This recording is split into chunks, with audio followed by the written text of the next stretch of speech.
भारत में कोरोना का संकट जिस पर सबसे ज्यादा कहर बनकर टूटा है वो है प्रवासी, जो किसी दूसरी जगह से किसी और जगह पर रोटी पानी की तलाश में निकलते हैं। लेकिन अब जब सब कुछ बंद है, काम नहीं है तो रोटी भी नहीं है, इसलिए अब ये अपने गांव वापस जाना चाहते हैं, लेकिन इंतजाम कुछ भी नहीं है।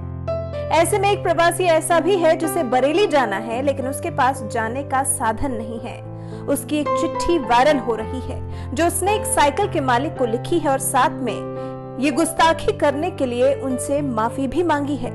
खुद को कसूरवार बता रहा है। चिट्ठी में लिखा है, मैं आपकी साइकिल लेकर जा रहा हूँ, हो सके तो मुझे माफ कर देना जी, क्योंकि मेरे पास घर जाने का कोई साधन नहीं है। मेरा एक बच्चा है, उसके लिए मुझे ऐसा करना पड़ रहा है क्योंकि वो विकलांग है, चल नहीं सकता। हमें बरेली तक जाना है। आपका कसूरवार, एक यात्री, एक मजदूर। ये एक प्रवासी की व्यथा बताने के लिए काफी है। उसके शब्द चीख चीख कर कह रहे हैं कि उसे चोरी नहीं करनी थी, उसे चोरी करनी पड़ी अपने बच्चे के लिए। नहीं तो उसको अकेले जाना होता तो शायद अन्य मजदूरों के लिए कैसे भी चला जाता। इस चिट्ठी से एक और बात सामने आती है कि माता पिता अपने बच्चों के लिए क्या कुछ नहीं करते। अपने बच्चे को सुरक्षित रखने के लिए वो खुद को दांव पर लगाने से भी नहीं चूकते, चोरी चकारी करने के लिए भी तैयार हो जाते हैं। वजह सिर्फ उनके बच्चे हैं।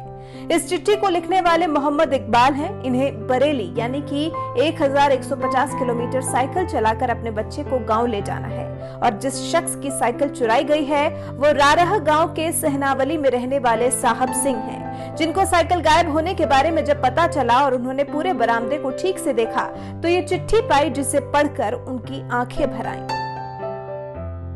साहब सिंह बताते हैं कि साइकिल चोरी हो जाने का जो आक्रोश और चिंता थी वो अब संतोष में बदल गई। मेरे मन में इकबाल के प्रति कोई द्वेष नहीं है, बल्कि ये साइकिल सही मायने में किसी के दर्द के दरिया को पार करने में काम आ रही है। इकबाल ने बेबसी में दुस्साहस किया, जबकि बरामदे में और भी कई कीमती चीजें पड़ी थीं, उन्हें हाथ तक नहीं लगाया। इकबाल को बरेली में कहां जाना था किसी को नहीं पता, कहां उसका घर है, कौन सा गांव है, नहीं पता। सिर्फ ये पता है कि वो भी उन प्रवासियों में से एक था जो रोजी रोटी छिन जाने से परेशान था और इस लॉकडाउन में शहर की जद्दोजहद को बर्दाश्त नहीं कर पा रहा था।